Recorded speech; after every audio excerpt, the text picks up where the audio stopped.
Donald J. Trump wins a second term as President of the United States. Israel continues to destroy Iran's proxies as the Iranian regime faces a change in leadership. And finally, what signals is President Trump sending with his cabinet picks regarding World War III by proxy? Welcome to Inside Israel News, your home for American conservative commentary on international affairs and thorough and unbiased analysis of Israeli news, politics, and current events in the Middle East. Or as the internet trolls say, mouthpiece of the Zionist conspiracy, spokesman for the elders of Zion, highly paid propagandist of the Mossad. Yeah, no. This is Inside Israel News. I'm your host, Isaac Kite.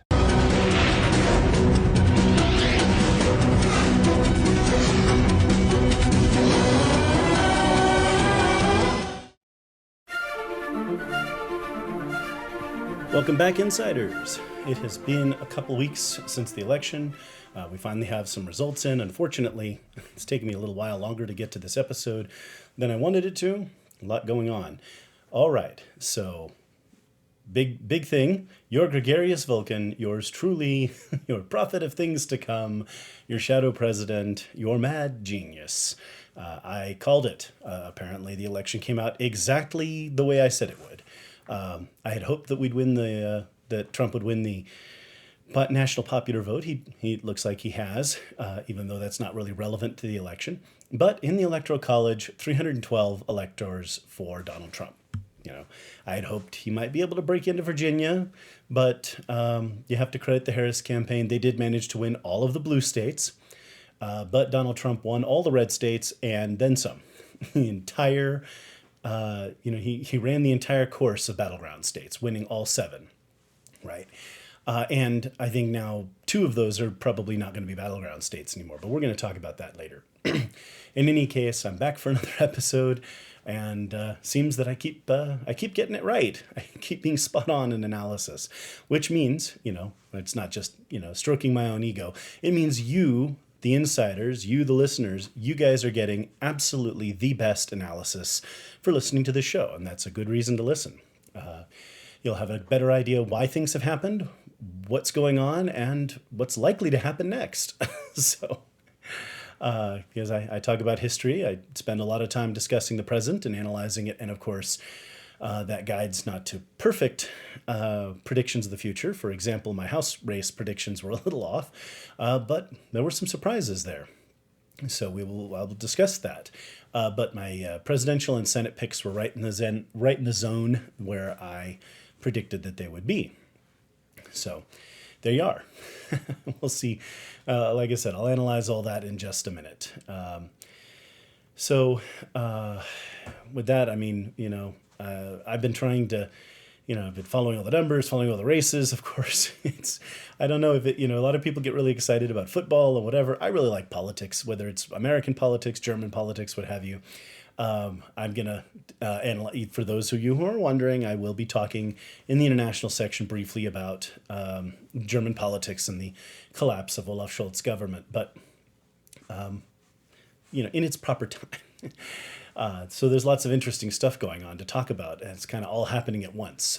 In any event, watching the election is really exciting to me, like a sporting event. So certainly far more exciting than the Paul Tyson fight, which, yes, I did watch, and it wasn't all that exciting. That it was good to see Iron Mike get back in the ring one more time. He was clearly too old. His legs weren't under him. He didn't have the footwork to do, to be competitive in the boxing match.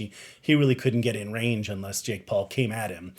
And Jake Paul, he fought like a fighter, but, it was clear from the beginning he wasn't there to knock out Mike Tyson. He was just there to have a fight with him. End of the 8th round, he bowed, he was respectful. And I just want to say, afterwards, I really want to compliment Jake Paul's sportsmanship. And, he celebrated our men in uniform and our first responders, our law enforcement, working people. He cited truck drivers in particular. I really like that. That's, a celebration of the people who make America work and make America run.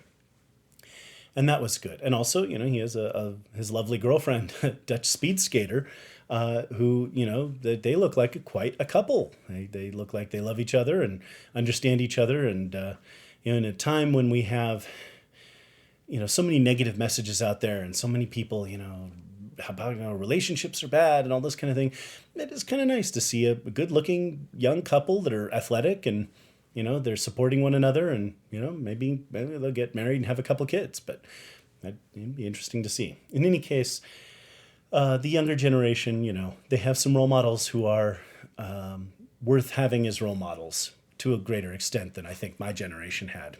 So there you go. Interesting thought there. I've been continuing to read Good Intentions again, and it's been a while since I read Animal Lab. Bob Zeidman's books, my friend Bob Zeidman, he writes funny stuff. Taking wokeness to its nth degree, its logical conclusion, if there is a logical conclusion. But, imagine living in America in the future where, everything's woke and you have, illegal Canadians living in your apartment and trans fats are a controlled substance. So when I'm not reading about strategy or, one of Neil Ferguson's, intensely detailed books about history, that's what I'm reading for fun. Just relaxing. You have a good laugh, but it also makes a point. There's some message in his writing. So please go check it out. You can go find it on Audible. You can go find it on Amazon. Good Intentions by Bob Zeidman in any format that you'd like to read or listen or if you actually want to buy a book. I still like to read some books. I do, most of my books, a lot of it. I do like to read some books having it in my hand, actually reading the page. How quaint. So yeah, check that out. Animal Lab, Good Intentions. Bob Zeidman writes some really good stuff. So let's talk about the election. Now that I've gotten through the entertainment section and had a few comments on that. Wow, what an election. And definitely carried a few surprises for us, didn't it? In discussing and analyzing the upcoming election in the podcast over the course of the summer, I talked about how Florida wasn't really a battleground state. Ron DeSantis won Florida by double digits in 2022 in a year that otherwise leaned toward the Dems. And I wasn't feeling it. Florida was not a battleground state. And North Carolina was kind of on the line there. There were lots of polls, including from Trafalgar, an otherwise pretty good pollster, that showed that Kamala had a chance there. But then she had to pull her money out a couple weeks before the election. They pulled $2 million of ads in North Carolina because they realized they weren't going to win there. So I think we can safely say that North Carolina and its 16 electoral votes are officially a red state, right? Okay, Georgia. And I'm going to say the same thing there. Media outlets were a little bit reluctant to call Georgia for a while, but Trump had a pretty solid lead there right from the beginning. With the way demographics are moving in terms of who's trickling into the Republican Party and who's voting for Trump, I really think we can call Georgia now. Georgia's a red state. Arizona and Nevada, they're going to continue to be close.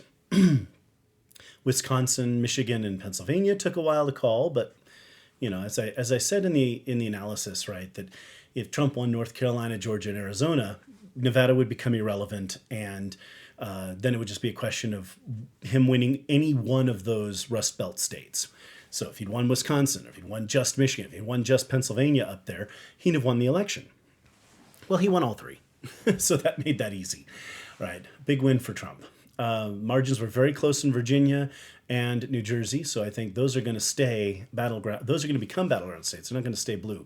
I think we can safely say that the battleground states have shifted toward the blue states, right?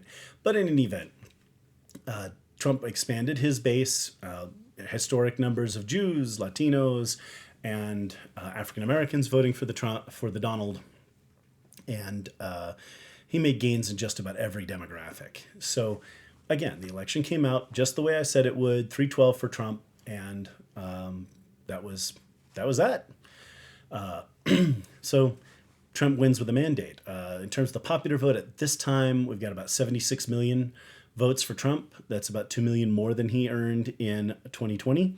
and getting close to 73.5, 74 million for Harris, about 2.5, not quite 3 million who voted either for RFK, the Libertarian candidate, or Jill Stein. More on that in a second. So,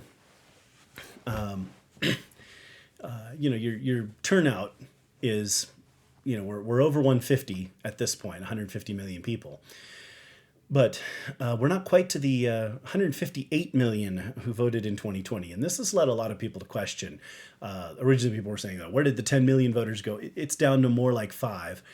But, millions of voters have just vanished, disappeared, right? 81 million votes for Joe Biden, and yet nothing, right? From those 5 million voters. We've been joking about it quite a bit. It's almost like they never existed in the first place. That's a joke. Clearly, there were a lot of issues with mail-in ballots and stuff in 2020, and lower standards for counting votes and all this kind of thing. There was some apathy toward this election, especially from people on the left. So I'd be willing to say maybe 1, maybe 2 million people stayed home, but we were still running in this election where the left was telling us that Trump was literally Hitler and, the world was going to come to an end and all this kind of thing. So where are those people? Where did those people go? We had just about 99% turnout of registered voters in 2020, and that was questionable. Well, now we've got what I think we can safely say is a more honest number as we're getting over 150 million. And with the intensity of politics, I believe that maybe, 152, 153 million people voted, maybe. But even that number is a little bit on the sus side, because it's like, look, we're just, anyway. So there are going to be investigations into that, and it'll be interesting to find discover what they find, because there are lots of people who want to find out, get to the bottom of 2020. In any case, 2020 is no longer relevant. Trump has won, and that ends all of that. I want to say, because there are a lot of people still kind of angry about 2020, and I understand. Okay, I feel it too, to a certain degree. There was a lot of nonsense going on, locking people up in their houses and for no good reason, shutting down the economy. There were a lot of problems. But I feel vindicated. I think now that Trump has won, obviously he has his mandate to govern. I'm not talking about that. But, I feel no further injury from the bad election. Like, we won, we got it back. Speaking of which, I wrote an article in early 2021, January 2021, just as Trump was leaving office, asking the question, could Donald Trump be the Grover Cleveland of the 21st century?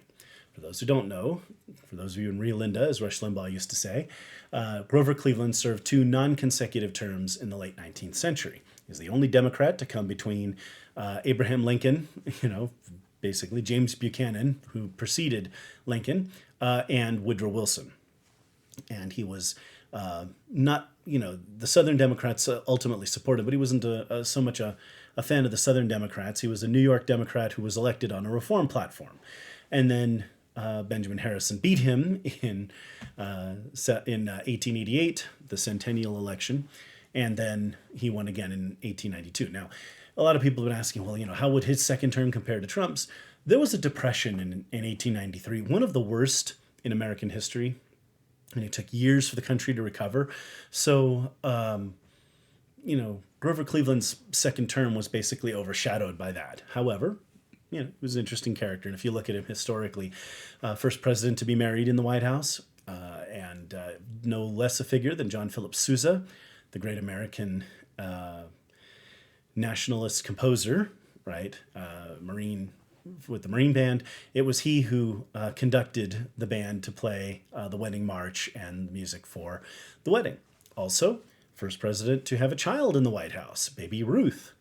And that sounds familiar. It's because there was a chocolate bar named after her that hit the markets in just a few years later, and you can still buy a baby Ruth today, right? So that's a little bit of fun history. Well, Trump now has done the same thing. He has been elected to 2 non-consecutive terms. The major difference from Grover Cleveland's time, of course, is that he's termed out. Now, Grover Cleveland did not seek a third term for the obvious reasons that with the Depression and what have you, he'd had really a lackluster second term. But Donald Trump is now coming back into office. Obviously, he has nominated J.D. Vance as VP to be a successor. And, Vance did very well in the debates, so he's looking good there. Okay. So I called it twice. Like in 2021, I wrote that Trump could do this thing, and he did it. And a few weeks back, I told you right before the election what to expect and how the election was likely to come out. And a funny thing, that's how it came out, with a few exceptions. Like I said, I'll discuss in a minute. Real quick here, let's look forward to 2028 and analyze that a little bit. So, like I've talked about, I don't think North Carolina and Georgia can be considered battleground states for 28. They probably will be by the media, Georgia at least. And chances are, Trump will win it easily on election night. Or Vance at that point, right? I'm assuming Vance. Virginia and New Jersey are likely to be battleground states now. So I think the battleground states are shifting in the blue direction into their territory, right? Rather than into red territory. And, that'll be a good thing. Now, as I talked about, you had 7 battleground states, and granted, Trump could have won by winning a majority of them, right? But he could also have won a majority. He could have won, North Carolina, Georgia, Arizona, and Nevada, and still lost the election, right? It's because of the Electoral College, Wisconsin, Michigan, and Pennsylvania, their 44 electoral votes collectively are the deciding electoral votes, right? The 10 in Wisconsin could put Trump over the top, or the 15 in Michigan, the 19 in Pennsylvania. Okay, so it's entirely possible Trump could have won 4 battleground states and still lost the race, right? But he ended up winning them all, and that kind of thing. For so long, we've had this issue where in order for the Republican to win, they have to win all the battleground states, and 4 or 5 in this case for Trump. He balanced that a little better. But, when Bush ran for re-election in 2004, it was like, you had 10 battleground states, and Bush had to win like 7 of them, right? It was always an uphill battle to win for Republicans. Well, now the uphill battle is more going to be on the Democrat side. And that's going to continue into 2032. I'll just end my presidential election analysis by mentioning that when reapportionment comes, at this point, so 2020 saw a lot of migration, and that migration wasn't really counted, but Texas, Florida, red states across the Midwest had a huge influx of people leaving California and New York and Illinois, right? Colorado, in Kansas. We had a lot of people move in from Colorado, but also a few from California and a few from New York, just getting the heck out of Dodge, right? So that isn't really reflected yet. So when the normal migration of people plus all of the 2020 migration is counted in 2030 and we get a new census, in 2031, there will be a reapportionment of representative districts. And as we look at the process now, it looks like Texas and Florida are going to have a lot more electoral votes, and the blue states are generally losing ground. So there is a map that's out there, and if you dig deep down on America Israel Insider News, which is me on X, also it's the handle Inside Israel News, but the X account for this show is America Israel Insider News, mostly because people were kind of misunderstanding Inside Israel News as a title for the the X account. In any event, you have, with those shifts, if this election had been held with the Electoral College we anticipate for 2032, Trump could have lost all of the Rust Belt states, Wisconsin, Michigan, and Pennsylvania, and still won an outstanding victory with over 280 electoral votes. The Electoral College is moving in a red direction. So the news is not good for the Dems in the future. All right. Okay. So let's talk about the Senate real quick. I predicted there'd be 4 to 6 seats. There were 4. The GOP gained 4. Right. We knew that Jim Justice was likely to win in West Virginia. Joe Manchin is quitting there, so it's not likely to be an issue. Right. And then So, it's not a very competitive race. Ted Cruz, I felt, was safe in Texas, that he was going to defend that seat. And the GOP, I was confident could gain another 3 more seats. Sheehy in Montana, of course, on election night. If you watched my walking videos, the updates I put out on election night, I was in Billings, Montana with the Yellowstone Republican Party, County Republican Party there in Billings. No, Governor Dutton wasn't there. Fan of the Yellowstone show. Okay, anyway. But yes, that was a really good party, and people were very excited for Sheehy to win. We also had Bernie Moreno win in Ohio. And then the biggest, most delicious, and most excellent win for the GOP in the Senate was in Pennsylvania, where McCormick beat Casey. And McCormick, I even donated in that race. I really felt like he had a shot. And Casey is one of these, from a scion of a political family, longtime incumbent, 3 terms, right? And he should have had an easy reelection, but people are tired of wokeness, right? They're tired of people voting far left. So that was a delicious and savory victory there. I enjoyed that so much. So that's 4 seats. Now, the GOP had every opportunity to gain more seats if Sam Brown, say, had won in Nevada, which it was close, but no cigar. And Kerry Lake didn't get that close in Arizona. Split ballot. I'm going to talk about the split ballot in a minute here. That was a tight race right there, and she didn't end up winning it. So there's that. And unfortunately, Mike Rogers also up there in Michigan.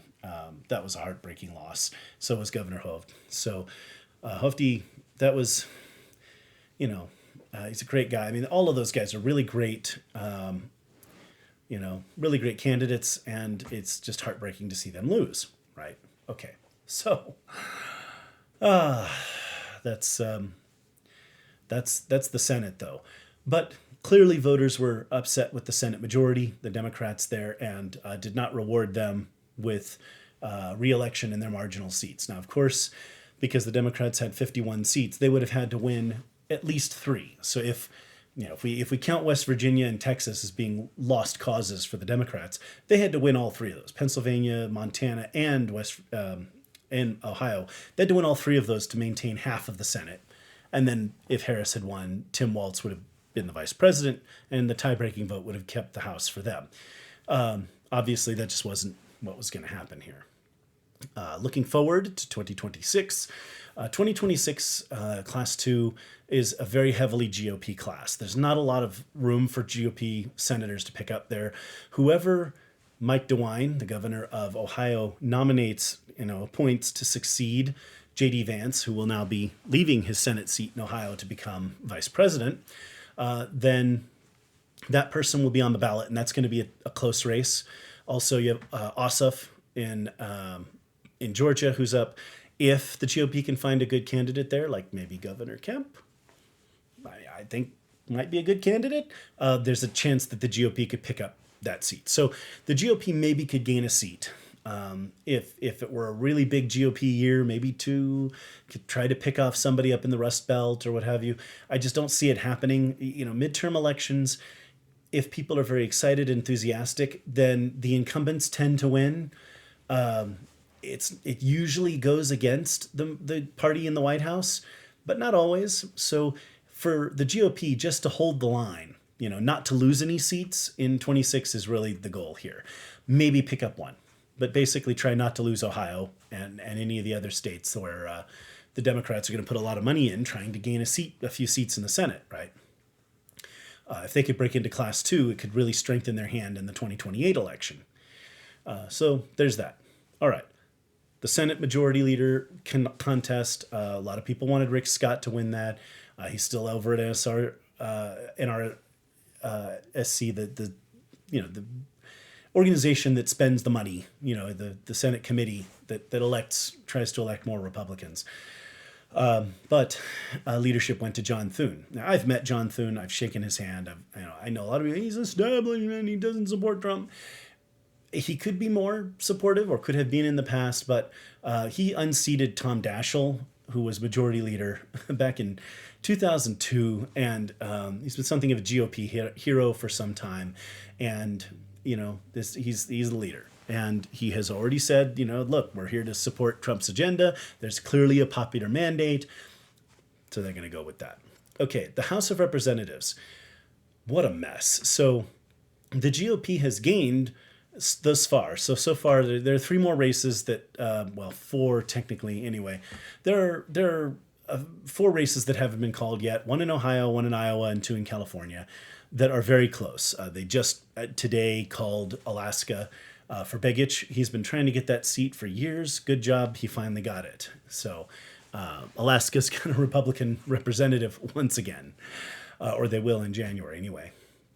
But there's a close race in Ohio where the Democrat incumbent just got closer than it should have been for her. But chances are she'll pull that out. Michelle Steele, very tight in California. Oh my God, it's so tight in that election. Duarte is in the Central Valley. Very difficult race there, but he's still in the lead. He's got a couple thousand votes, and I think basically he pulls it out. Very tight race in Iowa. Votes have been counted in the first district, but the Republican incumbent seems to be ahead by just like 701 votes, not electoral votes in the House. Anyway, by 701 votes, right? So you're going to win by 700 votes. That's tight. But it looks like those races are headed for the GOP. Michelle Steele in California is really the closest one that's left. And that's down to just, less than 100 votes at this point. Really tight. So we'll see how that goes.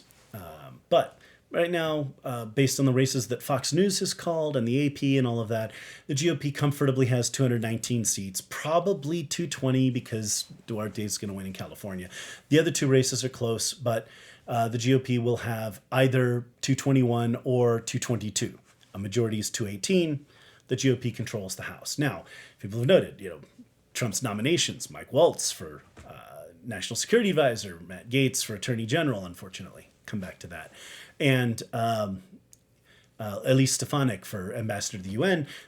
These are going to vacate a number of House seats, and the majority is very narrow.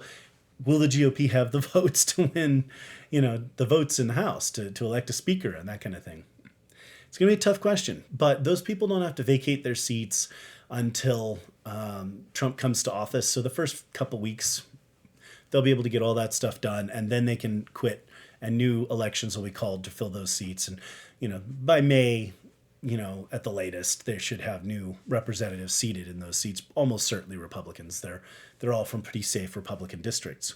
So there you go. Now, so what happened? The GOP gained a whole bunch of seats, didn't they? But they also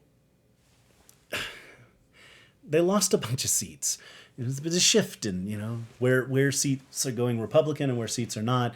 Latinos had a huge impact on that, moving in the Republican direction. And, a few others that are tight races where the Democrats won. First thing I'd like to say, it'd be kind of interesting to see how this election would have played out if voter ID had been required in all of these states. Because, the races were pretty close in California. GOP lost a bunch of seats in California. California is not finicky about who is allowed to register to vote. They allow ballot harvesting, and they, don't require an ID to vote. So they're hurting the rest of the country by making us question then, did those representatives actually win the election, or are those votes fraudulent or illegal? Right, I should say illegal more accurately. If you are not a citizen of the United States, you do not have the right to vote. You don't vote. That's it, right? But they get these people voting. Anyway, the takeaways from the House are twofold. First, the Republicans clowned around, getting rid of Speaker McCarthy, and then Speaker Johnson came in. Beijing Matt Gaetz holding up the aid to our allies for 6 months. That didn't help either. It was huge embarrassment to the U.S. and it injured our allies. They didn't get the aid that should have gone to Israel, the aid that should have gone to Taiwan, the aid that should have gone to Ukraine, yes, to countries that are our allies and our friends against our enemies. The Axis powers, Russia, Iran, North Korea, and China. Anyway, all of that kind of created some significant negativity around about the GOP majority there. The other issue is the split ballot and some of the shifting demographics that we've got going on. So let me talk about the split ballot, excuse me, and that and that before I kind of, take some concluding comments about the election, talk about cabinet picks real quick, and then, as the show's title says, we got to talk about the Middle East. It's the main thing I want to talk about, but there's a lot to say about the election. I'll have a lot more time to analyze things in future episodes between now and the government taking office. Okay. There's this big issue with the split ticket, okay? There were a lot of people in Arizona who voted for Trump and also voted for Gallegos, right? Did not vote for Kari Lake. And the same thing in Michigan. People who voted for Trump but did not vote for Mike Rogers. There's a thin margin in a number of states where people voted for Trump but did not vote Republican down ticket. And that is an issue that the GOP, but not Trump can help, but the GOP needs to take that into account, and they need to think about that. How does the GOP gather in these people, right? How do we get those people who voted for Trump but also voted Democrat down ticket to feel comfortable with the GOP, right? That's a big problem.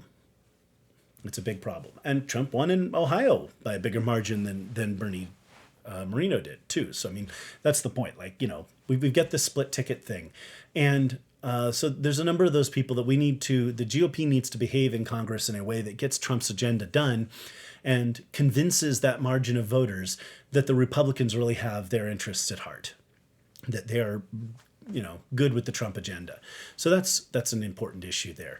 The last thing I'm going to say, just in this quick analysis of the results, and of course, like I said, there'll be more time to go into depth in things, is the question of women. People, the Democrats ran this campaign about abortion and women's rights, and there were people sending around emails about how the Republicans wanted to take away a woman's right to vote. It's like, we're gonna vote the women back into the kitchen or something like that. And of course, they're these lefty nutters that have this Handmaid's Tale or something like this. These people have terrified themselves with scary visions of women being forced to have children and then give those children up to a family, right? So it's a story about couples taking in a handmaid who is then had, let's just say, by the husband, so that the child that is born goes to their family, right? So if you look at it, it's really a message about keeping your child, right? Like, if a woman has a child, she should keep that child, right? So, that's kind of an interesting thing. But, the fact that the handmaid doesn't have the right to refuse or to keep her child, to refuse reproductive behavior or to keep her child, those are the things that people hit on in the book. And so there's all these women running around in these outfits with red robes and a white hood of some kind, and it's just silly. It's like, this is a leftist fantasy that has really nothing to do with anything in reality. The women who voted for Trump, right, conservative, some Christian women, conservative Jewish women. My wife did not vote to give up her right to keep her children, to give up, her right to consent, right? Her right to vote, and all this kind of stuff. It's like, come on. It's so silly. But they ran this campaign like, Republicans are against women. Sure. That campaign caused almost no movement, virtually no movement among working class white women, right? Working class women in general were pretty favorable to Trump and didn't move in a direction away from him, including Latino women and African-American women. There wasn't a lot of movement with those issues. Now, we know that in minority communities, we're getting more African-American men and Latino men voting Republican than women, right? So the margins are higher among the men. Right. There was a lot of excitement out there about how among a number of black leaders that, black men are a part of Trump's victory, and a big part of Trump's victory. Kind of like I talked about right before the election here, that they were a big part of the demographic shift. And, we see that. We're aware of that. In any case, the Democrats did all of this messaging to women, and they barely moved the needle among minority women and among educated women, right? Who are more likely to be left-leaning anyway. Married women voted a majority for Trump. Unmarried women overwhelmingly for Harris, right? So you've got that. I would say in my sort of in my after-action report here, I would say that number one issue are the split ballot voters. We need to bring those people into the party, because if those people had also voted Republican down ticket, the GOP would have gained at least a couple more seats in the Senate, if not more than that, and a lot of seats in the House. So that's issue number one. Issue number two, the GOP has to message better to women.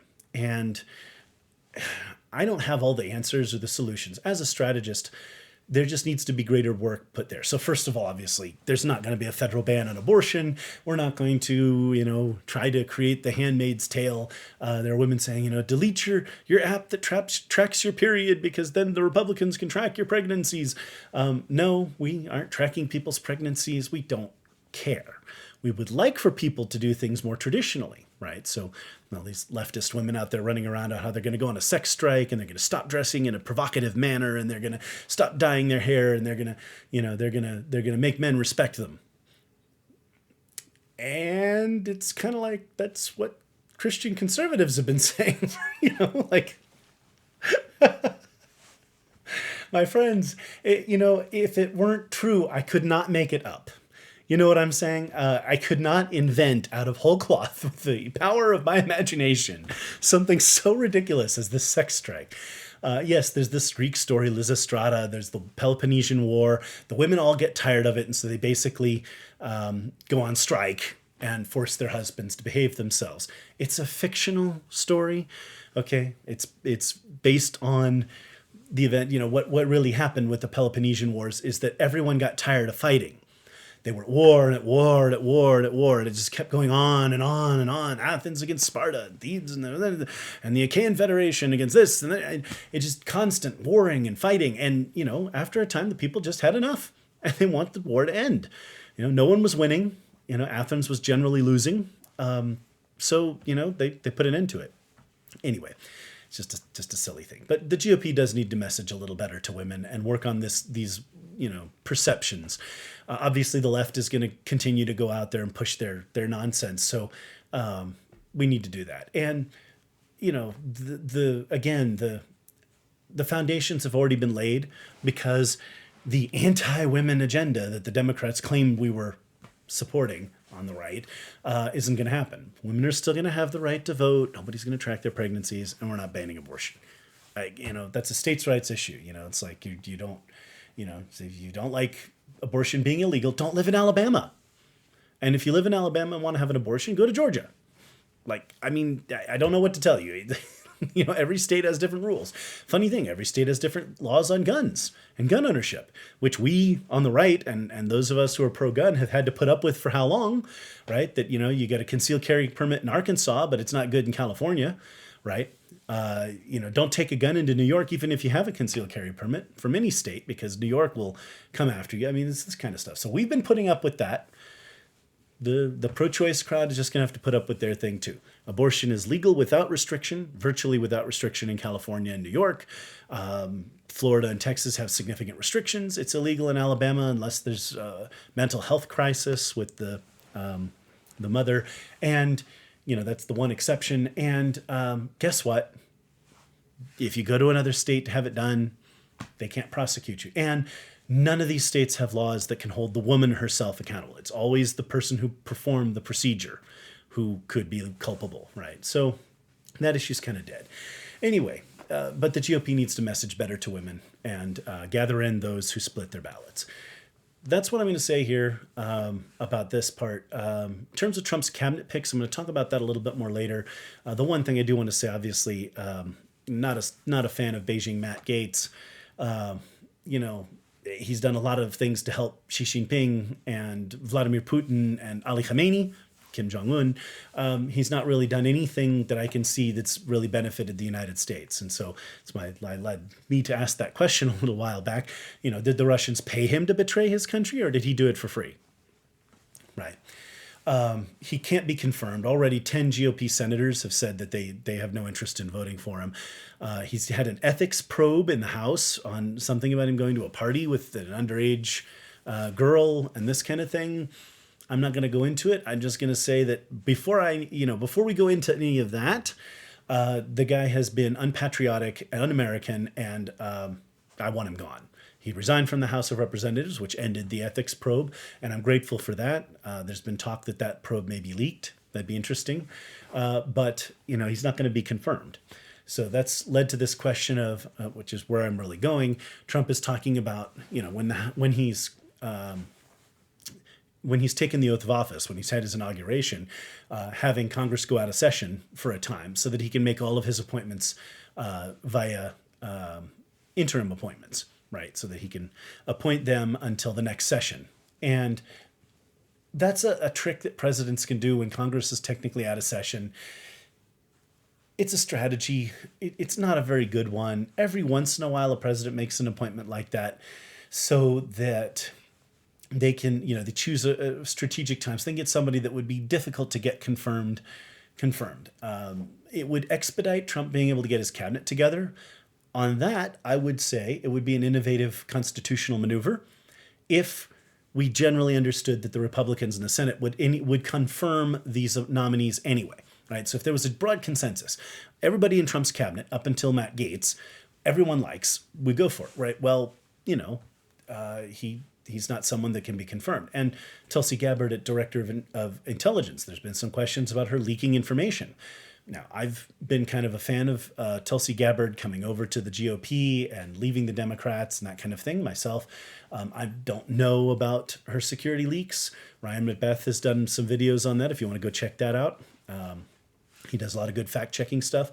There is some real legitimate legitimate concerns about her as head of director of intelligence. On the other hand, she's also gone out against Turkey, has some statements against Turkey, and I like that. So we'll see there. So those 2 points. As for the rest, Hegseth at defense, I would have preferred Mike Pompeo. Trump said he's not going to choose Haley or Pompeo, but he's the guy who's going to shake up the Defense Department, right? Marco Rubio is going to be an excellent Secretary of State. I'll talk more about that stuff in the World War III by proxy section because that impacts that. So unless they do this interim, recess appointment thing where they have Congress go out and, go out of session and then the president appoints his cabinet during the recess so that because, constitutionally speaking, it's just that if the Congress isn't in session, the president can appoint, federal officers to fill the time. The framers of our Constitution, the authors, just didn't want to have the situation where the Secretary of Defense resigns and the president can't appoint a new Secretary of Defense. Well, it was Secretary of War back then, but anyway, can't appoint a new secretary until Congress comes into session. Well, in the 18th and 19th centuries, like Congress would come into session once every 2 years, so you didn't want to wait. Right now, I would say we could probably get rid of recess appointments. Congress is in session and active often enough that it really isn't an issue. It's just that other than these 2 picks, I think most of Trump's cabinet could be nominated. So we'll go with that. All right. So let me cut this off. Let me talk about Israel, talk about the international situation, and end this episode. And then hopefully a week from now, I'll be able to come back and do more thorough analysis on different issues, and we'll talk about that stuff from there. But it's been exciting, and it's been really interesting for me seeing my predictions come true, seeing things that I talked about, possibilities, and I don't want to say they weren't really prophecies, and not like, in 2021 I wasn't standing in the street corner shouting, Trump will return, and it didn't take a genius to see that Trump was probably going to run for president. You didn't have to be clairvoyant to know that, but still, I wrote that article and I felt really good about it. And check out the Inside Israel News Facebook feed or America Israel Insider News on X, and you can find that article there. But I felt pretty good about it. If anything, it's a really great I told you so. Calling the presidential election, that meant a lot to me because what it really boiled down to, of course, is my choice of guides for my analytical response from my analysis, right? Polymarket, which is a betting site, right? Polymarket had it right. They really had it spot on. Atlas Intel, Polster, very good. Rasmussen, a little less accurate, but still very good. And Trafalgar, surprisingly, wasn't as accurate this year, about 71% accurate. By using those as my analytical tools, I was able to predict, the outcome. And I'm going to conclude with this. There was this poll, this ridiculous poll in Iowa that had Harris ahead 3 points in Iowa. It was so silly. But there were people citing that poll and another poll that had Trump winning Texas by only 5 points. And there were people on the left running around with their delusions saying, look, Harris is going to sweep the battleground states. She could even win Texas and Iowa. Those polls were just ridiculous. So that New York Times analysis that I talked about, and the New York Times isn't great. The New York Times. Our source was the New York Times. I keep making my Dr. Strangelove references. They'll see the big board. Anyway, so theirs was spot on. If their polls were accurate, Trump would win. If the polls underestimated Harris, then she would win narrowly. And if the polls underestimated Trump, he would win 312. And it's the third of those scenarios that I discussed that has come to pass. Visit the Inside Israel News store on Etsy to get your swag and support the show at the same time. You can get the Promised Land shirt or the Now You're Messing with the Son of a Mensch shirt or other interesting swag, phone cases, and such at the store. Go to Etsy, look up Inside Israel News, or you can go to the website, insideisrael.news, and click on the image of the store, of the items for sale. Get your swag and show your support for Israel today.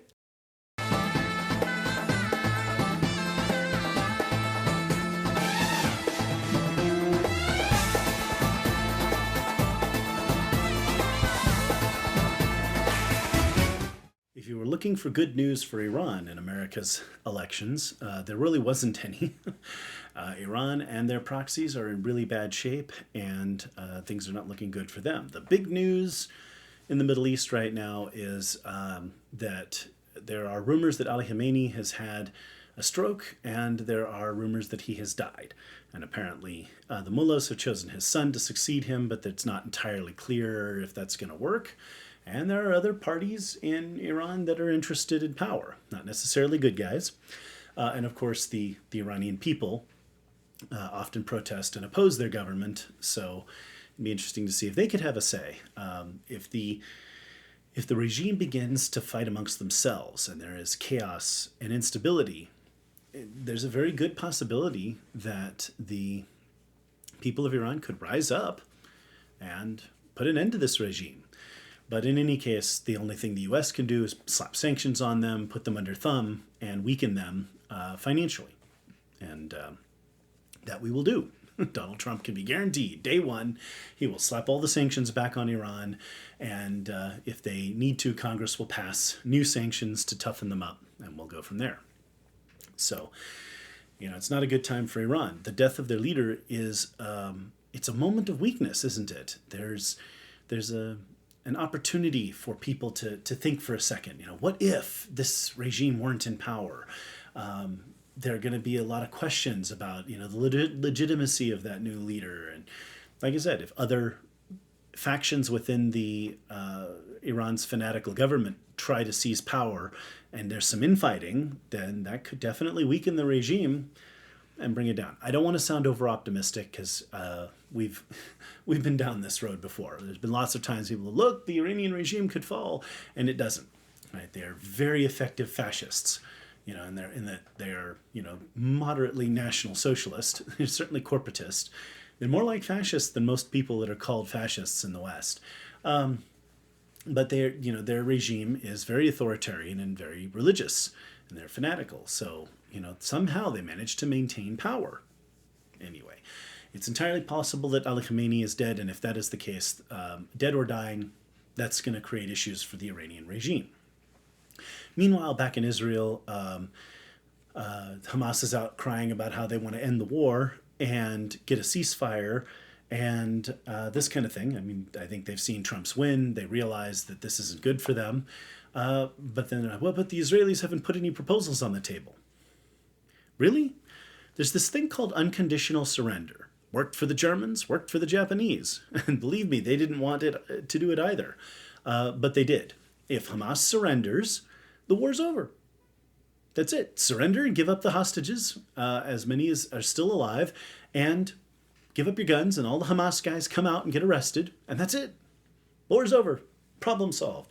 Instead, what we've seen is that Hamas has been going overboard and working overtime, torturing and tormenting the people of Gaza to keep their control over them. Anyone who's risen up against them or expressed, dissatisfaction with Hamas or in any way dissented, they've been torturing people. We have videos of the torture. It's not fun. I don't recommend watching.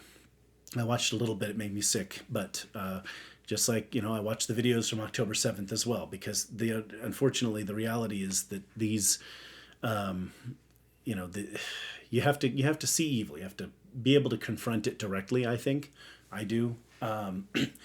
But I didn't watch those for long. They're torturing people. It's horrible stuff. But that's Hamas. Lovely people. So, there's a quick and easy path to ending the war. They just have to choose it. I, for one, am all for finishing the job. Like, Israel should keep the operations going in Gaza until every one of these people is dead, and we have all of our hostages back or their bodies. Now, this is the not fun part about it. Bibi, there are people saying that, or there are claims that people close to Bibi are hearing him say that at this point the hostages are dead. Not that they're actually dead, but that they're probably not going to be recovered. And there are lots of people who are angry about that. I have friends who are, just furious. They're telling me, Bibi's a traitor, he's horrible. These are people, Israeli citizens, not just, Americans or disinterested people, people who have fought for Israel. There are quite a few people who are very angry at Bibi. But I've tried to explain to them, and then my perspective as well. I have to, it's a horrible thing to say, but I almost have to agree. And it's not something you want to say. It's not something you want to believe. But the fact is, terrorists don't take hostages to give them back. They take hostages because they can use them to bargain with. The ultimate goal of Hamas having hostages is to get Israelis to be angry at Bibi for not making a deal with them. But any deal with Hamas will preserve Hamas. And so, on the one hand, yes, we want Naama Levy back.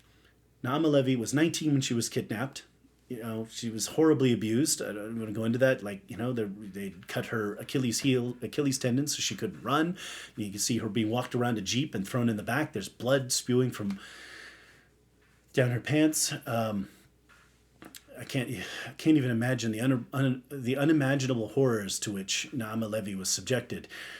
But what good does it do for us to get her back today so that another Naama will be taken hostage in 10 years, right? You have to end the war now. The war only ends with Hamas's destruction. Now, I'm sorry to those who are emotional about this stuff, and I feel it too, because it really bugs me. Naama Levy was a 19-year-old who should be dancing and having fun and living her life and finding someone to settle down with and maybe start a family one day. She should not be held prisoner in, underground somewhere in Gaza. Okay? But I don't want another Naama taken in the future. And the cold, hard, strategic calculus, painful as it is to accept, is that we cannot surrender to Hamas to get hostages back so that they can take more hostages in the future, so that they can continue to torment and torture and oppress the people of the Gaza Strip, who, obviously celebrated October 7th in large part and were generally supportive of Hamas until the war happened. And now that they're all miserable, Hamas is having to torture people to keep them from dissenting. In any case, we can't let them survive. They have to end. And if it costs the lives of some of our hostages, unfortunately, that's the reality of the situation. We desperately want to get them back. Ariel and Kafir Bibas are two little boys who are still held hostage. Kafir was a baby when he was taken hostage. He's going to become, at this point, he's headed toward being a toddler, and he's been a hostage for half his life. It's absolutely disgusting. So Hamas needs to be destroyed and they need to be defeated so that they cannot take more hostages in the future. And I've tried to think, I mean, it's a horrible calculus. And so I don't want to be completely unfeeling. I joke about being a gregarious Vulcan, but I mean it. People who know me, and my friends who are listening as well, like I'm very cerebral and very analytical. I don't like to be emotional. I've learned in the last few years myself just to relax. It's kind of a PTSD thing, to relax and be less uptight and more willing to be, vulnerable and emotional and this kind of thing. It's a learning process for me. Okay. But I'm just going to say, I mean, if it were my own daughter who was captured, as horrible as that is, I'd have to say, I would, if one of my children were being held hostage, I would rather not someone else's child be a hostage in the future. Okay. And so we go back and it's like, Americans did not want to bomb the snot out of Japan in 1945. We didn't want to drop atomic bombs on them or firebomb their cities, and destroy 10% of the urban population. All right. That was not something Americans wanted to do. But we could not allow Japan to rebuild its military and go back and murder another 10 million people in China someday in the future. God help us if the Japanese had developed the bomb down the road. You see what I'm saying? I mean, that's the cold calculus of it. Okay? And it's terrible and it eats away at you and it's miserable and it's infuriating. I can feel that a little bit. It's done to the surface there somewhere as I'm being your gregarious Vulcan. So I understand to a certain degree. Now, I can't understand what it's like to be, the parent of a hostage. I'm not one of them. And for those parents, God, there have been so many horrors. I can't even begin to think, how you can't live. You can't just go about your life knowing that you have a child held hostage and what have you. And so I understand the pain of these families. But surrender will not honor their children's sacrifice, the sacrifice of the suffering they've been through up to this point or their lives. We can't give more pain. We can't create more pain in the future. We have to destroy these enemies and we have to destroy them now. Trump's signal to Israel has been to end the war as quickly as possible, to achieve victory, not just to end it, I should say. Trump's basically saying Israel should win and they should win as quickly as they can. And that's been his position most of the year. He's made several statements to that end, to that effect, that Israel's losing the propaganda war and the PR war and that they need to go and win it. So he hasn't changed much there. His choice of Mike Huckabee as ambassador to Israel is a really good choice. Mike Huckabee has been, I could not support him for president when he ran, the various times that he's run for president, but I've liked Mike Huckabee. Like, he's a good guy. You know what I mean? I don't know if he should be president, but he's a really good guy. He's a nice guy and he's affable. He's a good family man. He's a devout Christian, evangelical Christian. He believes in Israel. Right? It's not just a matter of, I've talked about this phenomenon before. He doesn't just support Israel, he believes in it. And I for one, really appreciate that. Because there are many of us Jews who, like, number one, it's our safety net. Like, it's the place that Jews can go. I'm about to talk about the Netherlands here and France in a couple of minutes, but I mean, it's a place where Jews can go and be free and theoretically safe, right? We need it. And for us, it's part of our belief system and our national identity that Israel is our land and all of these kinds of things. So, that's important to us. But there are lots of other people out there who also support us for the reasons of their own faith, and that I appreciate. So Mike Huckabee is a good choice. He's going to be very supportive of Israel. But the political situation is, the far right, the Israeli far right, the religious Zionists, people like Ben Gvir and Smotrich, they are looking to try to do annexations in Judea and Samaria. So Judea and Samaria is the area that the international press erroneously calls the West Bank. West Bank of what? We can't say. When Jordan occupied that territory and occupied what was the British Mandate of Palestine, part of it, it was called the West Bank out of convenience because it was Jordan's territory on the western bank of the Jordan River, right? Now that it's part of Israel, it's Eastern Israel. I mean, like, it's Eastern part of Israel and part of what used to be the British Mandate of Palestine. At one time it was offered to the Palestinians as a state, and they said no. And I'm kind of with Neil Ferguson on this. He says not every people deserve a state. and he's Scottish, and so he speaks with authority there. The Scots don't have a state. They're part of Great Britain. They're part of the United Kingdom. That is the best deal the Scots are going to get. And the Palestinians can have some limited sovereignty over their own territory, maybe sometime in the future, if they can get over their racism and let go of this conflict, perhaps. But a state of their own, true independence, no. That's not something that can happen. Anyway, Judea and Samaria is divided up into 3 zones. Area C is Israel's. Area A is where the Palestinian population concentrations are. There's this thin Area B that is kind of in between them and a little bit more rural. Something like 50,000 Palestinians live there. The territory is already kind of divided up. Area C is the area where Israel settles, where the settlers. They're not settlers. They're Israeli citizens who live in communities that just happen to be on in ancient Jewish homeland beyond some fictional line on a map. Something like 20%, 20% of Area C has been occupied by illegal Arab squatters. So there are more Arabs living in Area C than there are in Area B at this point. So if Israel made a move to annex Area C and evict the Arabs who were living there, I could kind of understand that. That makes some sense because, look, we've just had this horrible attack on us. We withdrew from Gaza completely. All of our communities in Gaza, we pulled out of Gaza. We tried this land for peace deal. It didn't work. Look at what happened on October 7th. Actions have consequences. It's over. Maybe Area C could potentially gain a status that is more Israel and less internationally contested. I wouldn't necessarily say full annexation, but maybe parts of it. So, if I were the Trump administration, I might support the annexation of current Israeli settlements in Area C to Israel as official sovereign territory of Israel, never to be negotiated over. Right. The theory of the Palestinian state is that Israel's supposed to withdraw back to the 1967 borders, and the Arabs are going to get all that land, and that means the removal of these communities. And so then that means Israel then has to do this bargaining thing where it's like, well, if we want to keep, our communities around Jerusalem or in, various places in Judea and Samaria in the Area C region, that we then have to bargain away other things and this kind of thing. It's a bunch of nonsense. So I could see giving Israel what we have now, where Israelis live now, and that perhaps. But not all of Area C necessarily.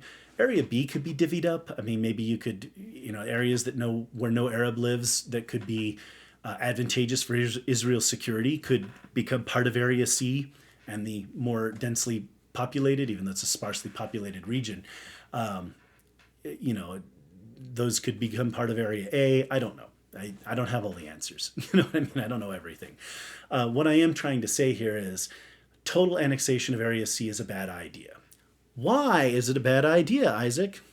Well, I'm about to tell you, right? So that's the joke, the Christians are so poor. How poor are they? They only have one God. It's terrible Jewish humor. We're bad. Anyway, so why is it a bad idea? The answer to that question is in Riyadh, right? Israel really needs the Abraham Alliance. We have this running joke now that we have the Abraham Alliance, that we should have the Isaac and the Jacob Alliance so that we can have the Abraham, Isaac, and Jacob alliances and accords and this kind of thing. More bad Jewish humor. In any case, we want to bring Saudi Arabia into the fold. If Saudi Arabia normalized with Israel, there'd be more trade, more cultural contact, more business contact, and a more solid opportunity for military alliance and cooperation between the two countries, right? They were never going to normalize. The Saudis were never going to normalize under Biden. And they were thinking about it back in 2023, but not in a way that would benefit the Biden administration. So they had to be careful how they did it. But Saudi Arabia was cooperating with Israel quite a bit more unofficially. Part of October 7th was to bring the Palestinian issue back to the fore and try to drive Israel and Saudi Arabia apart. It hasn't really worked. If Israel goes out and starts talking about annexing large swathes of Judea and Samaria, the Saudis are going to be in this awkward position where they can't really normalize with that Israel. maybe talking about keeping, making official the Israeli residents, the communities that are in, beyond the Green Line now, that are in Area C, perhaps. But full annexation, definitely not. And it's more important that Israel have normal relations with its Arab neighbors and peace, and the opportunity then to get everyone together, band everyone together in alliance against Iran. That's more important to Israel right now than trying to take land in Judea and Samaria. There, I said it, that's my piece. So the situation in Lebanon, Israel continues to push inward. There have been talks about possible ceasefires. Trump has apparently asked the Biden administration to broker a ceasefire there in the time remaining that they have. Then they could at least walk away with some kind of legacy and say they did something other than lose in Afghanistan and allow wars to start all over the world. But I just want to go back to that moment. Remember what I said about Afghanistan? If you go back to 2021, to my early episodes, I said that the only thing to do was for us to go knock the Taliban back on their tukuses and force them back to the negotiating table so that there would be some compromise between the internationally recognized government and the Taliban. I wasn't wrong. It would have been unfortunate. It's not the policy anyone wants. It's not what you want to do. Just like when Kissinger came into office in 1969 with Nixon, they wanted to negotiate a deal with the North Vietnamese. The North Vietnamese weren't interested in negotiating. So we bombed the snot out of North Vietnam until they came to the negotiating table. It wasn't pretty. I'm not endorsing that, by the way. I'm not saying I agree. I'm making a point, all right?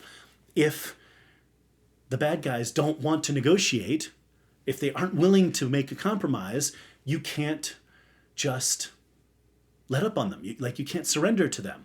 Anyway, the Taliban wanted it all, and they got it. And now they're becoming slowly being recognized by international community. It's frustrating. Anyway, so we'll see what Israel does in Lebanon. Hezbollah is utterly devastated. Their leadership is gone. Their weapons caches have been largely destroyed. Their money is gone. They've been devastated as a proxy.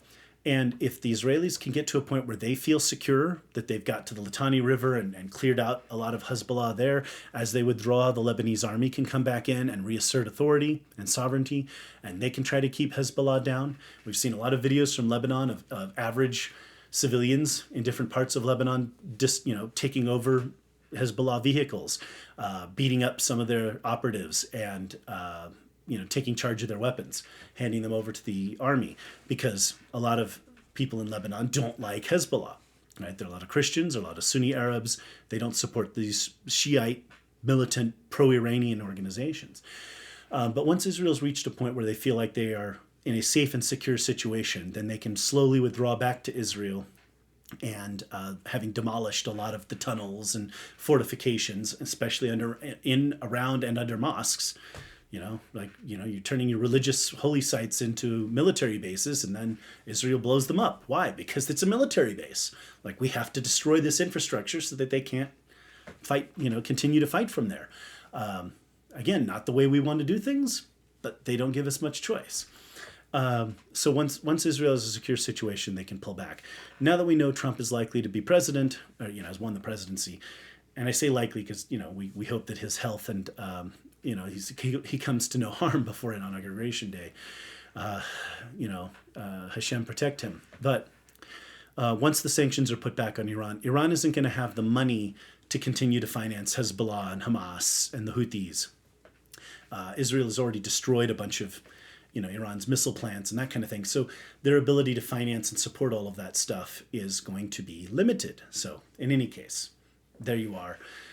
So real quick ring around the Middle East. Israel's wrapping up in Lebanon. Israel controls Gaza, and they continue to prosecute their conflict with Hamas there, trying to normalize with the Saudis, right? The Houthis continue to make trouble. They did make a statement that there were statements attributed to them that they might consider a ceasefire, but we haven't really seen any evidence of that. And Iran is undergoing leadership change, almost certainly. The rumors may not be true, but it seems like Iran is trying to transition to a new mullah to be in charge, a new ayatollah, and that could lead to chaos there. So, last thing, good news, when Israel struck back at Iran for their latest round of ballistic missile attacks on Israel. The Israelis destroyed Iran's air defenses, right? Talked about that. And having done that, they were able to strike back for the attempted assassination of Bibi Netanyahu. So Bibi's house was hit by a drone, and that was distinctly an attempt. Bibi wasn't there, but that was distinctly an attempt to harm the prime minister. So Israel responded to that by attacking one of Iran's nuclear facilities, and this is really beautiful. This facility was making the plastic explosives, a very particular kind of plastic explosives that are used to detonate the bombs. So going back, and I talked a little bit about the Manhattan Project and America's nuclear program, our atomic bomb program. You had the uranium bomb, Little Boy, that was dropped on Hiroshima. The scientists were pretty certain this would work. If you had a uranium sphere at one end of a barrel, 5-inch gun barrel, and a wedge at the other end, and then you detonate, some plastic explosive, would drive the wedge down into the sphere, and the contact would create enough heat, friction, and pressure and bring the atoms close enough to one another that neutrons flying from one atom to the next would, there'd be accelerated fission, and then you'd have the chain reaction that would lead to the explosion, right, of splitting atoms, right? And for the plutonium bomb, Fat Man, which was the gadget, if you've seen the Oppenheimer movie, that was tested at Trinity, and the second version of that was a plutonium sphere that was in Fat Man, the bomb that was dropped on Nagasaki. And that bomb requires the simultaneous detonation of a series of explosives in a spherical pattern around the bomb. That was the most difficult thing for them to come up with at the Manhattan Project, was how to get plutonium to detonate. Because they had originally thought you could do the wedge and sphere thing, but then they looked at the physics of plutonium and no, plutonium doesn't really work that way. We're not going to be able to make that work. What we have to do is cause the sphere to implode. And that requires simultaneous explosions in a sphere. That had never been done before in the 1940s. It's still difficult to do even today. And if you get it wrong, then one of them explodes and they explode out of order, and the plutonium sphere gets knocked around a little bit, but it doesn't cause a chain reaction. Well, again, in order to do all of that, you have to have plastic explosives. The Iranians had one facility working on this, and that facility no longer exists. See, the Israelis are smart. They understand bottlenecks and critical processes and critical pathways, right? So that's a businessman. So good job to the IDF for doing that, and just absolutely wonderful. That will deeply injure Iran's nuclear program without having to try to bomb their way down into these deep bunkers underground and all this kind of thing. So it's going to cause significant delay. And if Trump's sanctions can have their effect, by the end of 2025, the Iranians are going to be in deep trouble, economically.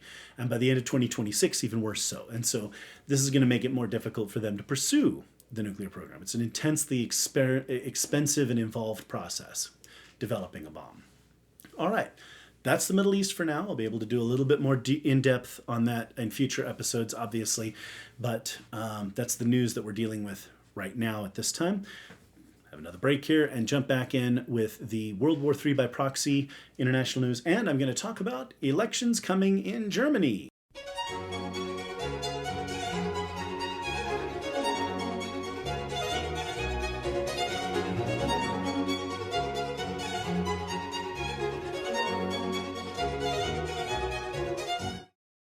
Since the election kind of got itself moving here in the U.S., we had people in Europe wringing their hands, just beside themselves. And, my God, Donald Trump, he's going to withdraw all of the financing, all of the aid to Ukraine, and, sacré, this kind of thing. And Germans out there my God, what are we going to do? So now, Trump has won the election, and he's nominated Marco Rubio for Secretary of State. No friend of Putin's, certainly not to the Iranians, and definitely not Xi's friend, right? Likewise, Congressman Mike Waltz. Quick aside, there have been a lot of people asking, will anyone remember Tim Waltz? And it's well, creepy Tim? I don't know, but at the same time, now that we have a Mike Waltz, I think the Waltz we're going to remember is the guy who mattered, the national security advisor, not the guy who lost and, will never be thought of again. So, be forgotten. Harris will probably be remembered as one of the biggest losers in American political history, and there have been a few. But she'll be in the textbooks for a while of the what not to do, how to lose an American election in two parts. Anyway, so Mike Waltz, National Security Advisor, also very tough on Russia, also not somebody that the Axis powers can look to and see any sign of weakness. So if Trump is trying to signal, and yeah, he's talking about RFK over at Health and Human Services. Good. RFK Jr.'s biggest issues, and I think his best, are health and, pharmaceutical companies. Their stocks are in the tank, right?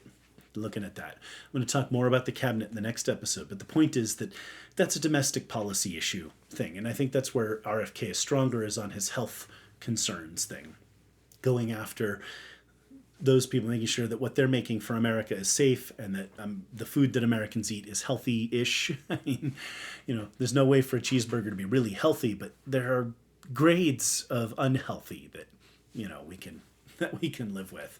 Anyway, so there's that. But so far, the cabinet appointments in the foreign policy realm are pretty good. Hegseth at Defense and Waltz and Rubio. Those guys are going to be pretty tough on Iran and tough on Russia and what have you. Now, Donald Trump is the kind of president who likes to make his own decisions. But the fact that he's chosen these people to advise him, those are the people that will be advising him, along with others, granted. Other people are going to whisper things in his ear. And, people can influence Trump for nothing. Not as much as you'd think. He's pretty discerning. He will make the decisions. But the people he's chosen bode well for the Allies in World War III by proxy. So my position here is, now that Trump has won, I've been talking about this World War III by proxy. Neil Ferguson calls it Cold War II.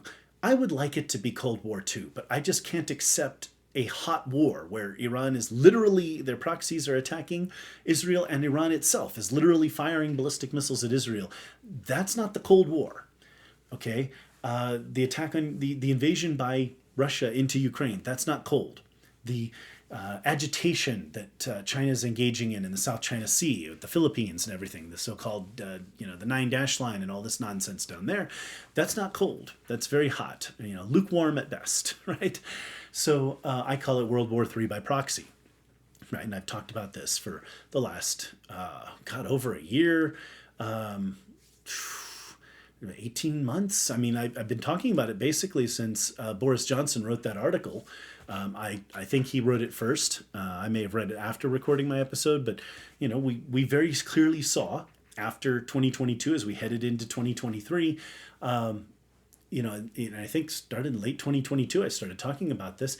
We saw the Axis powers coming together, that China, to a lesser extent North Korea, Russia, and Iran were forming a bloc, working together. I've talked about how we've tried to split them up, negotiate, and all this kind of thing. We've done all that we could, but they have chosen this path, right? We didn't make mistakes that chose this, they chose this path. The mistake America made was the debacle in Afghanistan. That showed weakness, and that made Putin think he could get into Ukraine. And even though we've shown some strength in pushing back against Russia in Ukraine, not enough, but some, the Iranians were like, well, hey, we can make trouble for Israel and divide the world's attention and take resources that could be used in Ukraine away from Ukraine, right? And keep Saudi Arabia from, so the point is that American weakness has allowed this thing to happen. But what if Donald Trump's return to office provides this opportunity kind of single-handedly to end World War III by proxy and begin Cold War II, right, where it is actually cold? I think there's an opportunity there, and that's what I'd like to see. Rubio, Waltz, and Hegseth are good choices for those things. Trump will definitely be tough. Europeans are already starting to up their defense spending. President Duda of Poland has said that NATO needs to get up to 3%. Forget 2%. America and Trump and everybody have been pushing NATO to get up to 2% of GDP in each country being spent on defense. Poland's this next budget, Poland's going to be at like 4.7%. All right. In a couple of years here, Poland will be at 5% of GDP. Right. The Poles are not playing games here. The Poles understand that they are under serious threat. They know that if Putin gets Ukraine, he's coming for them next. So they're serious. But, Germany needs to get up, this kind of thing. I'll be talking about that shortly. So if the U.S. and our allies can show enough strength and put the sanctions back on Iran, and we can prosecute this World War III by proxy like it's a real thing. As I've talked about before, it's infuriating that I'm talking about this, and the Biden administration had no clue. And even if they had a clue, they didn't understand or didn't know or didn't think that they could do anything about it. My friends, it's infuriating when I'm just a lawnsman. Like, I'm out here, I work for a living, I have safety in the transportation industry is what I do for my day job, and I like to keep you guys informed. I'm really good at talking. I never shut up. Anyway, so, there's all this. And then, people in the administration who are paid to have the big brains and all of the think tanks and all the intelligence and all of the policy advisors, they don't know this stuff. My friends, that kind of thing scares the heck out of me, because these are the people who should know. I, the lawnsman, should be like, oh, come on, Isaac, these people know what they're talking about. I should not be the guy who's out here, saying, hey, this should happen and that should happen. It's kind of become that way. Like I've joked about, after Yom Kippur, this was not good for my ego, that I made all these predictions that have come true. All these things have happened exactly the way I said they were. Everything is what it is. Well, so it's really frustrating that this administration did not grasp that we needed, you can't be sitting here, well, we're afraid to escalate against Russia. No, you should be sending stuff there saying we are escalating. Like, we are going to escalate with ever intense degrees of weaponry and what have you until Russia stops and withdraws from Ukraine. At this point, that's what needs to happen. If we have leadership now that gets this and understands that what's happening in Ukraine is not isolated, right? The Chinese are watching. If we sell out Ukraine, right, let Russia keep a part of it, then the Chinese might think, hey, if we could get Taiwan in 2027, if we could get it, just get our troops onto it, just control Taiwan and the semiconductors that are there, then maybe they won't be willing to try to take it back. Maybe we can get this, right? She is paying very close attention. We could win 2 wars at once without the United States ever firing a shot, just by defeating Russia in Ukraine, right? Okay, so you have that. So will the Trump administration pursue it that way? I think they will. Looking at the appointments that Trump has made with Mike Waltz in particular and Marco Rubio, this is not going to go well for Putin. Now, a couple of proposals have been discussed as far as what a peace plan could look like.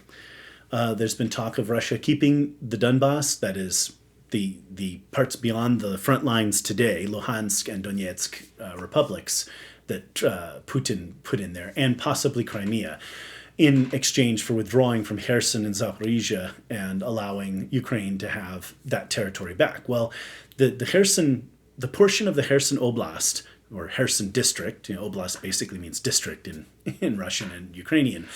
Anyway, the portion of that Russia controls is the portion south of the Dnipro, between the Dnipro and the Crimean Peninsula, and it's basically indefensible. I mean, their troops are there, and the only thing they've been able to do is just keep the Ukrainians from crossing the river.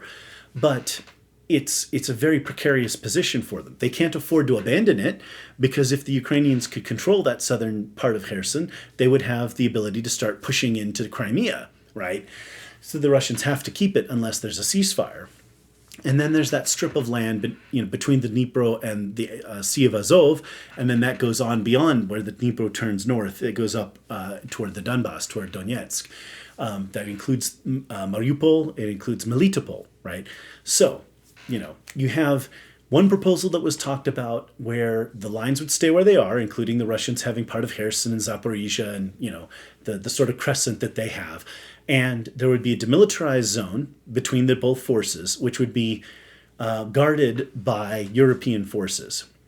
So we're talking about Britain, Germany, potentially France, Poland, right? NATO forces. In other words, any attempt by the Russians to cross that line would trigger Article 5 and create a war with the United States and NATO, right? So that's That's one proposal that's been discussed. Another proposal has the Russians withdrawing to Crimea and the parts of the Donbass that they have and being allowed to keep that. And then there would be a DMZ in Donbass to keep there from being trouble over there. That would be a much more acceptable deal for Ukrainians, I think. But, still troublesome. Any deal that allows Russia to keep Crimea is problematic from a strategic point of view because it allows the Russians to be 200 kilometers closer to NATO in a very strategic position in the middle of the Black Sea. There's all kinds of historical arguments. Crimea was never really part of Ukraine. Ukraine is a country that, while Ukrainians themselves have their own independent culture and identity, that is true. The country that is Ukraine was first conceived of when the Germans, forced the Russians to sign the Treaty of Brest-Litovsk in the end of the First World War in 1918. And, so there's been a lot of, in terms of what precisely are the borders of Ukraine, what are, is Crimea part? Khrushchev gave Crimea to Ukraine, but, then Ukraine was taken out of Crimea, or Crimea was taken out of Ukraine again. And it's like, there's all this stuff. So, could we be made to live with it? Possibly. But after all the things that have happened, Russia really should withdraw from all Ukrainian territory back to the 1992 borders. If this could involve some significant Russian withdrawal, that would be a good thing, though. At this point, Ukraine has this huge, bulging territory in the Kursk Oblast in Russia, right? And they control this huge territory up there. It's this big wart in Russia, right? And the Russians are losing territory to Ukraine. And they're trying to get the North Koreans to fight there for them. The Russians are. Right. So in any event, that's, Ukraine could trade that Russian territory for Zaporizhia and Kherson, and that would be a deal they could probably all live with. As I talked about, we want to be able to develop Ukraine's oil infrastructure and energy resources. The Donbass has some of that, and some of those resources are in the Sea of Azov, right off the coast, right, between Crimea, Russia, and Ukraine. Some of it's out in the Black Sea, south of Odessa. Some of it's up north of Odessa, up over near Lviv, where there's oil and gas there. So that one they can develop. But the rest of their gas fields in Azov, in Black Sea, over in Donbass, those could either be exploited in part by the Russians, or the Russians would be in position to harass any attempt to exploit those resources. So that's a frustration for me. A couple of different plans that have been put out. If the Russians are not willing to cooperate with some of these plans, though, Trump will very quickly flip the switch and he will be all for Ukraine. And that will be a very bad thing for the Russians. So the Russians have to learn to cooperate, or, it's going to be troublesome. So that's kind of that situation there. But definitely the signals that Trump is sending with his nominations do not say, that we're ready to give up Ukraine. Both peace proposals that have been talked about, there's been talk that, not only will NATO forces protect the DMZ, but we're going to arm Ukraine to make sure that they're, well prepared for war, right? Last issue, there's been talk of Ukraine developing a nuclear weapon. So Ukraine has a good chunk of the uranium that is available in Russia, in the former Russian Empire, former Soviet Union, not that Russia, you know what I mean, in the region, right? And they have the technology to develop weapons. Ukraine gave up the Soviet nuclear weapons that were in Ukraine when the Soviet Union collapsed in exchange for promises of security from the West. Well, we've seen how much weight those promises of security carried in the last couple of years. So Ukraine could become the first country that has sworn off nuclear weapons to develop them again. So regardless of the weapons that Ukraine is armed with, if there's a peace deal of any kind and Ukraine is able to develop a nuclear weapon afterwards, even if they don't join NATO, most of the deals now they're saying maybe there'll be like a 20-year stay on Ukraine joining NATO, then Ukraine would have security. As I've talked about before, NATO isn't the issue. The Russians aren't worried about NATO. They know that NATO's not a threat. It's the EU they don't like. if Ukraine joins the European Union and those oil and gas resources and all of Ukraine's economic resources are controlled by Europe, or are part of Europe, then the Russians don't control them, right? They've been buying off Burisma, buying off all the companies. They've been doing everything they can to keep Ukrainian resources in the Russian sphere, to control Ukraine one way or another. And now it's not working. Ukraine is definitely going to go west in terms of its economic resources. That's what the Russians don't want. And that's why I don't see Putin, being willing to go along with this, because there's no way the Ukrainians are going to let Russia control their economic resources as it is. And Ukraine will work to ensure its security one way or another. And if they develop nuclear weapons, that will, they have ballistic missiles. They can put those warheads on ballistic missiles and reach deep into Russia. And that would be a deterrent, a very real deterrent. You can also place those missiles over near Poland, up near the Polish border. The Poles wouldn't be too concerned about that, right? Where, they could... Actually, the two countries could come to an agreement. Poland wants the U.S. to place nuclear weapons there. The Poles could have Ukrainian nuclear weapons in Poland, right, where the Russians could never strike them without incurring the wrath of the West. Anyway. There's some thoughts. We'll see how this all plays out. We'll see what proposals are put forth. I'm with John Fetterman on this. He's the Democrat senator from Pennsylvania, the only one who's left at this point. He's a good Jewish boy. And he's been going out, criticizing the UN and supporting Israel and doing all the things that pro-Israel and that. And I really like John Fetterman. He's kind of become the Joe Lieberman of the later 21st century, the 20s. I used to love, Joe Lieberman back in the day. He was my favorite Democrat for a long time. So,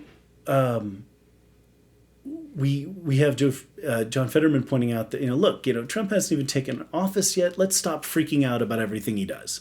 Let's wait and see what happens. And I just like that. He's talking about how Trump's nominees are just trolling the left. It's like, he's right. So let's just wait and see. All right. With that, I'm going to move over to talking about Germany real quick. And then what's going on in the Netherlands and France briefly before I close out. German elections. So, if you go back to the episodes back in a couple years back, 2021 and 2022, I talked about German politics a few times in the podcast, but I have episodes that are mostly about German politics other than talking about Israel. I don't want to do a deep dive now. I just want to kind of go over the broad range of things. I've talked about the parties in the past and all that kind of thing. But after the last election, you had the CDU, the Christian Democratic Union, under Angela Merkel for 16 years. And most of that she had been doing a coalition with the main left party, the Social Democrats. And her hand-picked successor was leading the CDU in the last election. Voters were not happy. They punished the CDU. The SPD picked up a few seats, but there are protest parties to the left of the SPD because it's been serving in, the Social Democrats have been serving in governments with the center-right party, and therefore people on the left are furious about it. Well, after the last election, the Free Democrats, who are the economic liberals, that is, they're pro-business, pro-economic growth, right, led by Christian Lindner. Lindner is a really good leader in Germany. I'm a big fan of his. He's been finance minister the last few years, and he leads the party that is pro-business, pro-economic growth. The CDU is somewhat pro-business and that kind of thing, but the Christian Democrats are more focused on, they're more of a traditional center-right party. They're originally sort of the Catholic right, like Zentrum in the days of the Weimar Republic and that kind of thing. But in any case, I don't have time to go into all of that. After the last election, the Free Democrats and the Green Party, Grüne, got together and formed what we call the Citrus Coalition. The Germans call all their coalitions based on parties, because party colors, because all the parties have a color. And you have the Free Democrats are yellow, Grüne is green, right? So they are yellow and green are citrus colors, lime, lemon lime, right? And they decided to form a coalition with the SPD, which is their color. They're the left, so their color is red. America is the only country in the world where red and blue are reversed. But anyway, they call it the traffic light coalition because you have red, green, and yellow, right? So that's a funny thing. The Germans with their color politics is just hilarious. There was talk of a Jamaican coalition, which would have been the black of the CDU. The Christian Democrats are black as their color, along with the yellow of the the Free Democrats, and the Green Party. And if that had been, they were going to call that the Jamaica coalition, right? Well, there could be a Jamaica coalition coming up, or possibly, your black-yellow coalition. A couple of things. How did this government fall apart? Well, the Supreme Court in Germany struck down a key fiscal policy of the governments, and since then they've been squabbling over how to deal with the budget and financial resources within the government and that kind of thing. Olaf Scholz, the head of the SPD, who is the Bundeskanzler, the federal chancellor, he is a very weak leader and not a very competent or effective leader. So Germany's been kind of adrift a little bit. And finally, they've reached a point where the parties just cannot agree. So Christian Lindner and the Free Democrats have been less and less willing to cooperate. And finally, Scholz just went ahead and fired Lindner as finance minister. And basically, the Free Democrats have left the coalition. So snap elections were called for February. And they're going to have these elections and determine the future of Germany. Not entirely clear, but probably Annalena Baerbock, the head of the Grüne Party, will continue. She's very anti-Russia, but she's and while she's green, and in America we think of green as being, really far left and that kind of thing. In Germany, the Green Party is actually fairly pro-business. Like they've kind of figured out that the free market does more to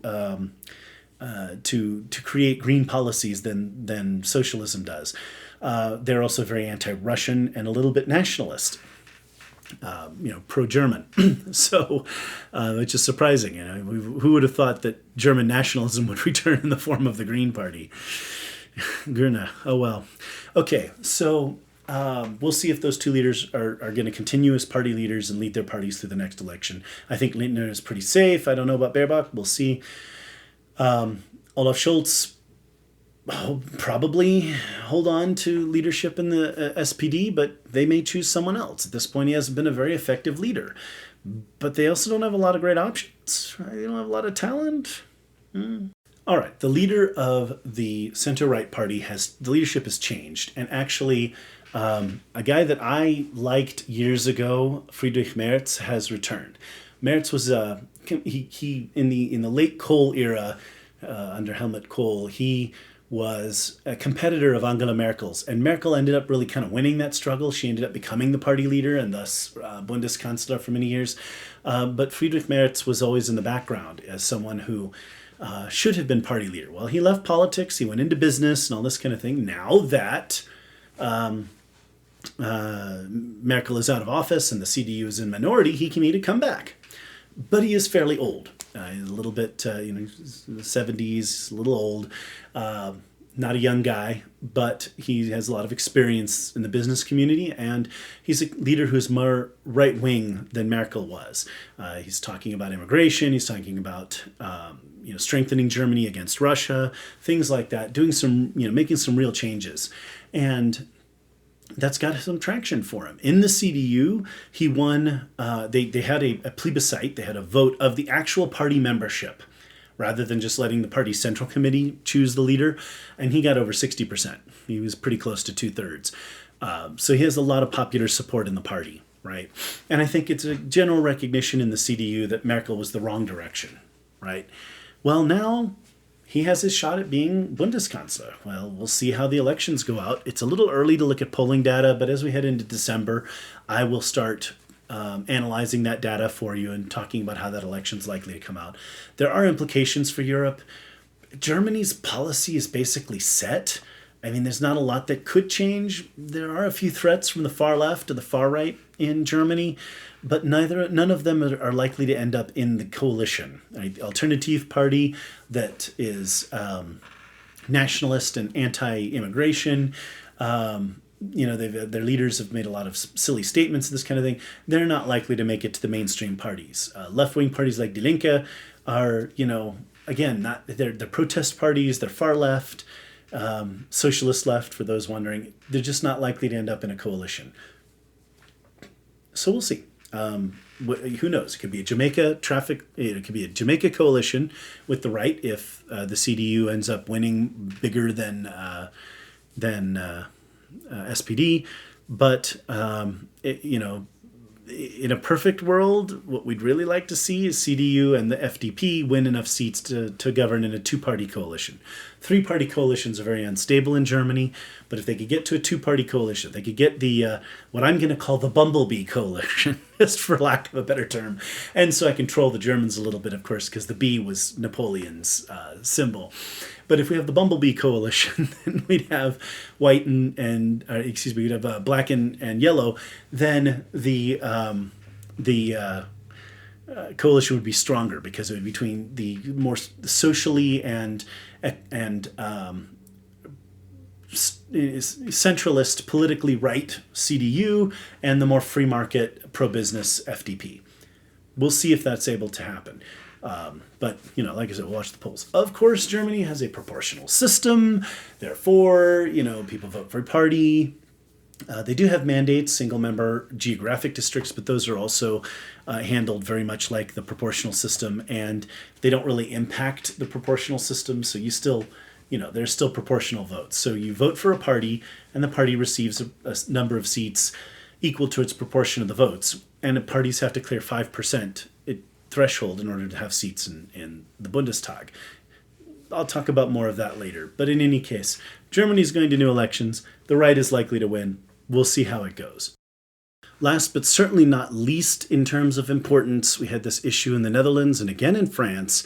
In the Netherlands, is horrifying, soccer match, football as they call it in Europe, but soccer match between the Israeli team and another team in the Netherlands, and they had these mobs screaming in Arabic, running around, attacking Jews and Israelis on the streets.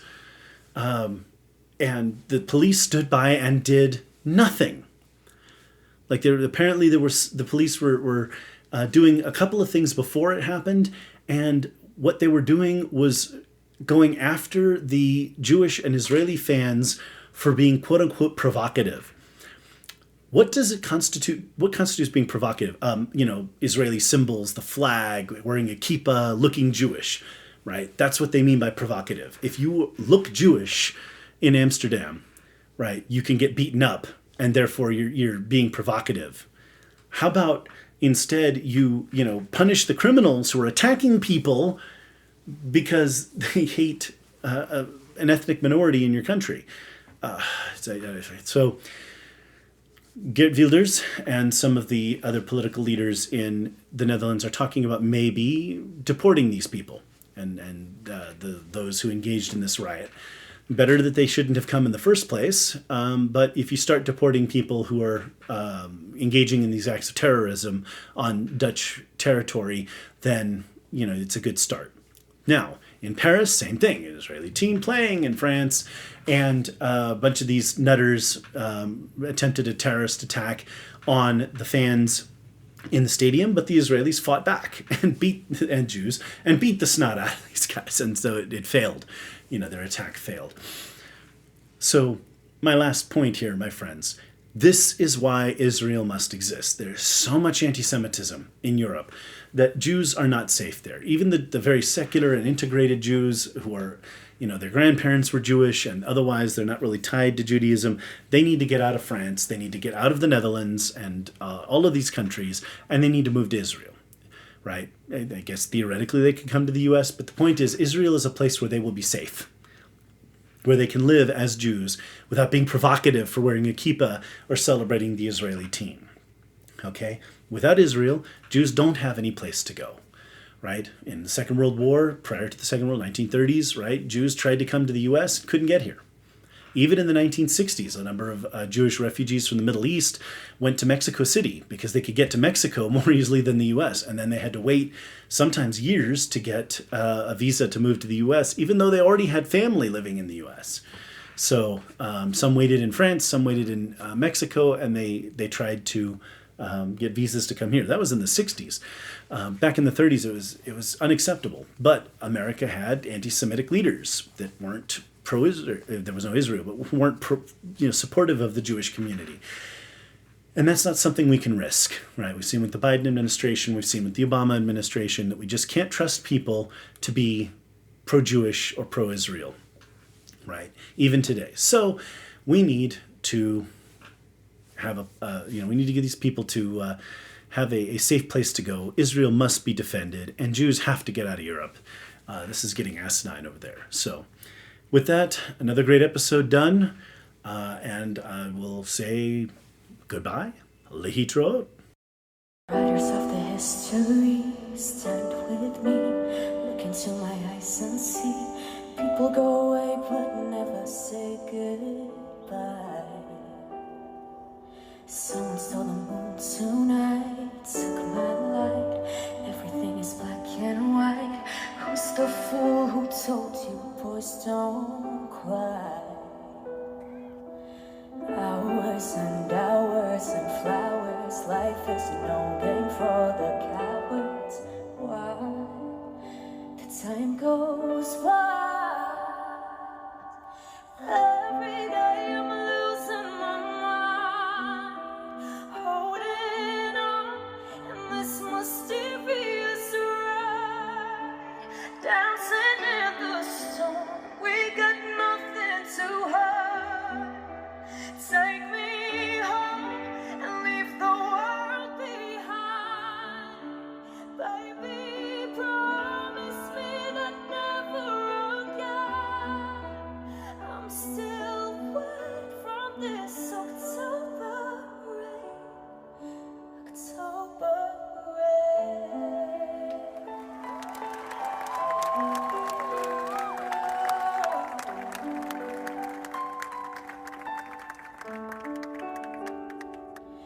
Living in a fantasy, ecstasy, everything is meant to be. We shall pass, but love will never die. Hours and hours and flowers. Life is no game for the cowards. Why? The time goes wild. Every day I'm losing my mind, holding on in this mysterious ride, dancing in the storm. We got nothing to hide. Take me home and leave the world behind. Baby, promise me that never again. I'm still wet from this October rain. October rain.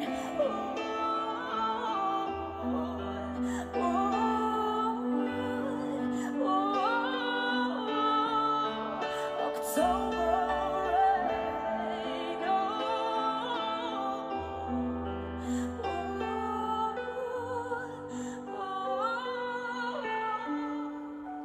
Baby, promise me that never again. I'm still wet from this October rain. October rain.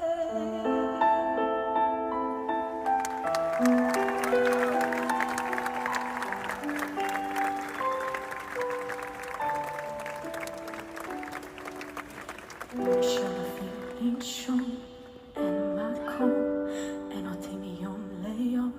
כולם ילדים טובים אחד אחד.